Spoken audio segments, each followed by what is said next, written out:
অ্যাপস্টেনের নথিতে যুক্তরাষ্ট্রের বিচার বিভাগ জেফ্রি অ্যাপস্টেন সংশ্লিষ্ট ৩০ লাখ পৃষ্ঠার গোপন নথি, ১,৮০,০০০ ছবি ও ২,০০০ ভিডিও প্রকাশ করেছে। এর সমস্ত কিছুই স্পষ্ট করে অ্যাপস্টেনের অপরাধ চক্রের বিস্তার ও প্রভাব।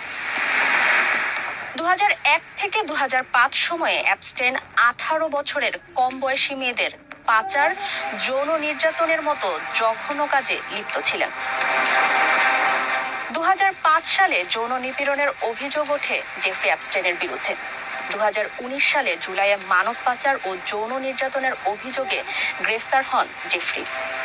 গ্রেফতারের মাত্র কয়েকদিন পরে ২০১৯ সালের ১০ আগস্ট কারাগারে আত্মহত্যা করেন জেফ্রি।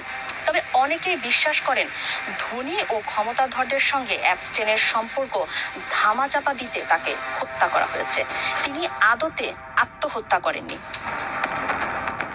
অ্যাপস্টেন কেলেঙ্কারির নতুন নথি প্রকাশে বিশ্ব রাজনীতি, ব্যবসা ও বিনোদন অঙ্গনের একাধিক প্রভাবশালী ব্যক্তির নাম নতুন করে আলোচনায় এসেছে। তবে মার্কিন বিচার বিভাগ জানিয়েছে কিছু অভিযোগ যাচাইহীন ও বেনামি সূত্রের উপর ভিত্তি করে করা হয়েছিল।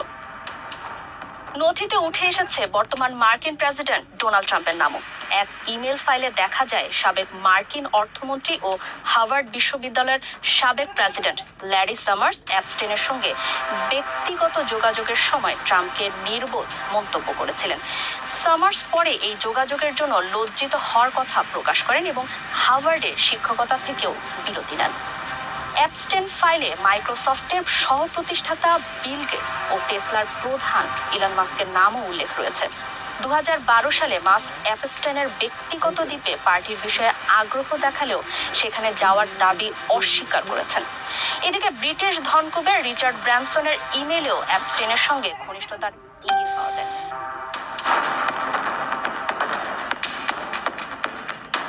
ব্রিটেনের সাবেক প্রিন্স অ্যান্ড্রু সম্পর্কেও নতুন তথ্য সামনে এসেছে।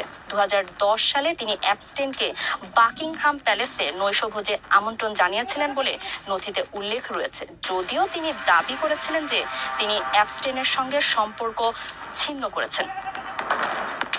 এদিকে ভারতের প্রধানমন্ত্রী নরেন্দ্র মোদী সম্পর্কে অ্যাপস্টেনের একটি ইমেইলের সারাংশ সামাজিক মাধ্যমে ঝড় তুলেছে। ২০১৭ সালের একটি ইমেইলে অ্যাপস্টেন লিখেছেন, ভারতের প্রধানমন্ত্রী নরেন্দ্র মোদী ইসরায়েলে গিয়ে মার্কিন প্রেসিডেন্টকে খুশি করার জন্য নাচ গান করে এসেছেন।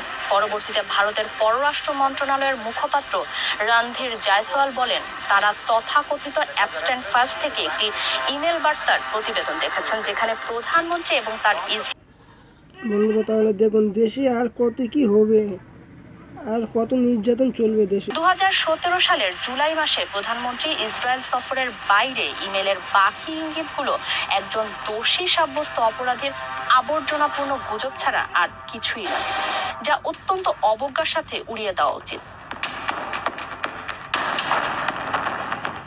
এছাড়া নিউ ইয়র্ক সিটির মেয়র জোহরান মামদানির মা, চলচ্চিত্র নির্মাতা মীরা নায়ার, সাবেক মার্কিন প্রেসিডেন্ট বিল ক্লিন্টন ও অ্যামাজনের প্রধান জেফ বেজোসের উপস্থিতির তথ্য নথিতে এসেছে।